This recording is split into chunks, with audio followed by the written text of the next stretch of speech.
अभी हम पढ़ेंगे काल निरूपण। काल मतलब टाइम, इसमें हम टाइम के बारे में पढ़ेंगे। टाइम मतलब काल के क्या लक्षण होते हैं, क्या डिवीजन होते हैं, उनका आयुर्वेद में क्या इंपॉर्टेंस है, वो हम ये टॉपिक में पढ़ेंगे। सो 9 कारण द्रव्यों में ये 8वां कारण द्रव्य है। ये एक अमूर्त कारण द्रव्य है, ये अमूर्त होता है। इसका जो डेरिवेशन है वो है क प्लस अ प्लस ली। इसी से काल शब्द की निरुक्ति हुई है। क प्लस अ प्लस ली धातु से काल शब्द बना है।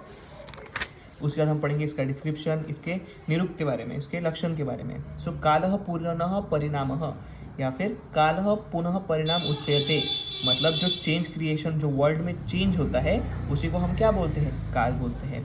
सो change in creation is known as काल। सो ये था डिस्क्रिप्शन ऑफ काल। उसके बाद है सूक्ष्म अपि कालः न लियते इति कालः, मतलब ऐसा जो कोई कभी रुकता नहीं है, जो फिक्स है और जो अनचेंज्ड है, उसी को हम क्या बोलते हैं, काल बोलते हैं।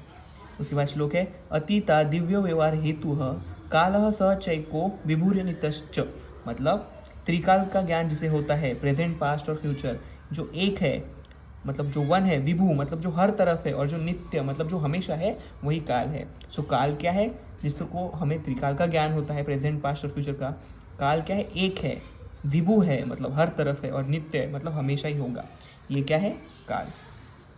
उसके बाद काल के गुण कौन से हैं, प्रशस्तपाद के कौन से गुण इसने माने हैं, सांख्य, परिणाम, पृथकत्व, सहयोग और विभाग। काल का जो विभाजन है मतलब टाइम का क्या कैसे कैसे डिवीजन है, तो हम इसमें ये क्लासिफिकेशन पढ़ेंगे। उपाधि भेद से काल के टाइप्स। उपाधि का भेद ऑफ काल, तो 2 टाइप्स हो सकते हैं, नित्यज काल और आवस्थिक काल। नित्यज काल मतलब जो आहार विहार के कारण जो डिवीजन है, मतलब ऋतु के हिसाब से जो डिवीजन है। आवस्थिक काल मतलब जो आहार विहार का जो डिवीजन है वो रोगी रोग अवस्था से है।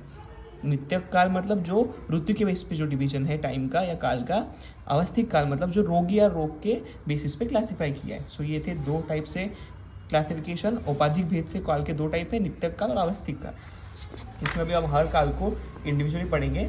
सो नित्य काल मतलब जो डिवीजन है ऑन द बेसिस ऑफ आयान है, ऑन बेसिस ऑफ आयान है, मतलब जो वार्षिक है, मतलब सवस्तर बेसिस पे, ईयरली बेसिस पे जो क्लासिफिकेशन है वो है नित्य काल, जिसमें उत्तरायण और दक्षिणायन।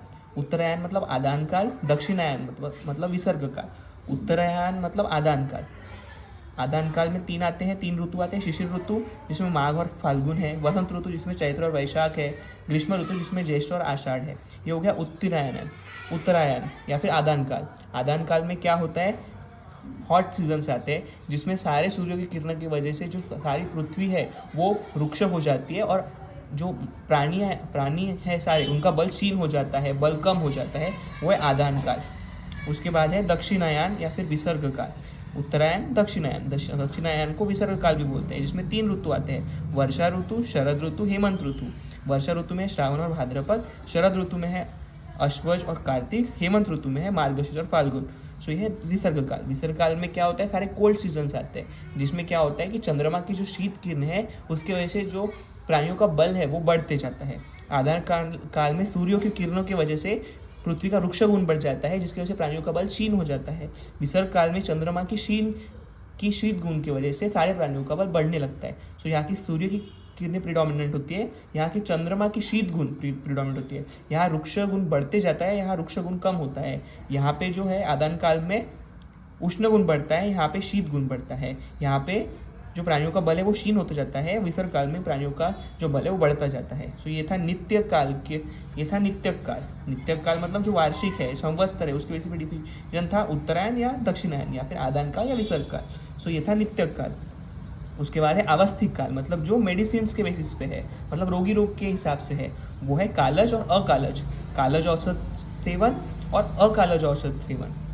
उसके बाद है क्रियाकाल या औषध सेवन काल में 3 मास आते हैं, श्रावण मास, कार्तिक मास और चैत्र मास। श्रावण मास में क्या करते हैं, वस्ती करते हैं वात शोधन के लिए। कार्तिक मास में विरेचन करते हैं पित्त शोधन के लिए, मतलब कम करने के लिए। चैत्र मास में वमन करते हैं कफ शोधन के लिए। सो ये थे काल के टाइप्स। उपाधि भेद से नित्य काल, जिसमें उत्तरायण या दक्षिणायन है, और औषध काल या फिर आवस्थिक काल, जिसमें क्या है, कालज और अकालज। लास्ट में हम पढ़ेंगे काल का आयुर्वेद में इंपॉर्टेंस, जो कि बहुत इंपॉर्टेंट है, और यहाँ से एक शॉर्ट आंसर क्वेश्चन आपको पूछा जा सकता है। वहाँ से उसका इंपॉर्टेंस क्या है आयुर्वेद में। सो काल 2 टाइप के हो सकते हैं on the basis of disease, कालज व्याधि और अकालज व्याधि। कालज व्याधि मतलब क्या होता है, जो नेचुरल डिसीजेस होते हैं, ओल्ड पर्सन में सेनाइल ब्लाइंडनेस या फिर सेनाइल डेफनेस। अकालज व्याधि मतलब जो अननेचुरल डिसीजेस हो, मतलब यंग में डेफनेस या फिर यंग में ब्लाइंडनेस, सो ये हो गए अकालज व्याधि। उसके बाद timing for food, rest, exercise, ये सारा हमको किससे पता चलता है, काल से, टाइम से ही पता चलता है कि दिवस स्वप्न, डे स्लीपिंग कब होती है, कफ वृद्धि में। वात वृद्धि में क्या होते हैं, निशिग्रह होता है, मतलब निशी जागर होता है, मतलब रात में उठा हुआ रहता है इंसान, उसको नींद नहीं आती है। अजीर्ण या फिर इंडाइजेशन क्या होता है, अकालज भोजन की वजह से, मतलब इम्प्रॉपर डाइट की वजह से क्या हो जाता है, अजीर्ण हो जाता है। अति व्यायाम से क्या हो जाता है, वात वृद्धि हो जाती है। कफ वृद्धि क्यों होती है, एक्सेसिव रेस्ट से।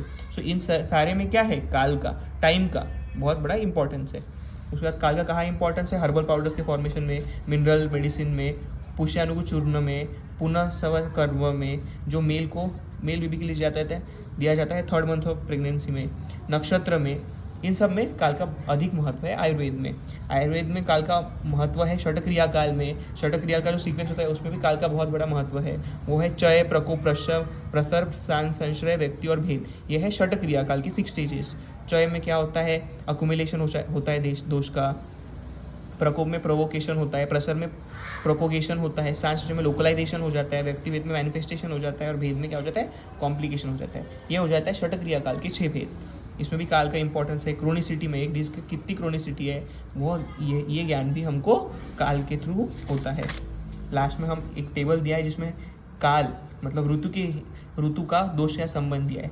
जैसे वात दोष का जो चय है वो ग्रीष्म ऋतु में होता है, प्रकोप वर्षा ऋतु में होता है और प्रशमन शरद ऋतु में होता है। उसी तरह से पित्त और कफ का चय शिशिर ऋतु में होता है, प्रकोप वसंत ऋतु में होता है और प्रशमन ग्रीष्म ऋतु में होता है। काल 3 टाइप के हो सकते हैं, बाल्य, मध्यम और वृद्ध। 3 स्टेज हो सकती है, 3 स्टेज हो सकते हैं काल के, बाल्य, मध्यम और वृद्ध। बाल्य स्टेज में कफ का प्रीडोमिनेंस होता है, मध्यम स्टेज में मिड लाइफ में पित्त दोष का प्रीडोमिनेंस होता है और वृद्ध स्टेज में ओल्ड एज में वात का प्रीडोमिनेंस होता है। मतलब इसमें एज और दोष का रिलेशन बताए कि इसके साथ दोष का कैसे चय या कौन से दोष का आधिक्य होता है। जैसे बाल्य अवस्था में कफ दोष का प्रीडोमिनेंस होता है, मध्यम एज में पित्त दोष का डोमिनेंस होता है और वृद्ध एज में ओल्ड एज में वात दोष का डोमिनेंस होता है। तो इन सब में आयुर्वेद में काल का बहुत अधिक महत्व है। उसके बाद हम पढ़ेंगे इसकी समरी। अभी तक हमने क्या क्या पढ़ा उसको हम अभी शॉर्ट में देखेंगे, ब्रीफली देखेंगे। सो ये क्या है, एक 8 कारण द्रव्य है, ये अमूर्त द्रव्य है। इसको नॉलेज ऑफ त्रिकाल है, ये पर है मतलब ग्रेट है, अपर भी है मतलब कम भी है, युगपद है, चित्र है मतलब एटर्निटी तक रहता है, अनंत काल के लिए प्रेजेंट होगा, क्षिप्र है मतलब जिसको त्रिकाल का ज्ञान है, प्रेजेंट पास्ट और फ्यूचर का नॉलेज है, कालज और अकालज रोग के बारे में जिसको ज्ञान है, जीवना व्यापार मतलब एनाटॉमी, फिजियोलॉजी, पैथोलॉजी के बारे में सारे का ज्ञान हमें काल के थ्रू ही होता है।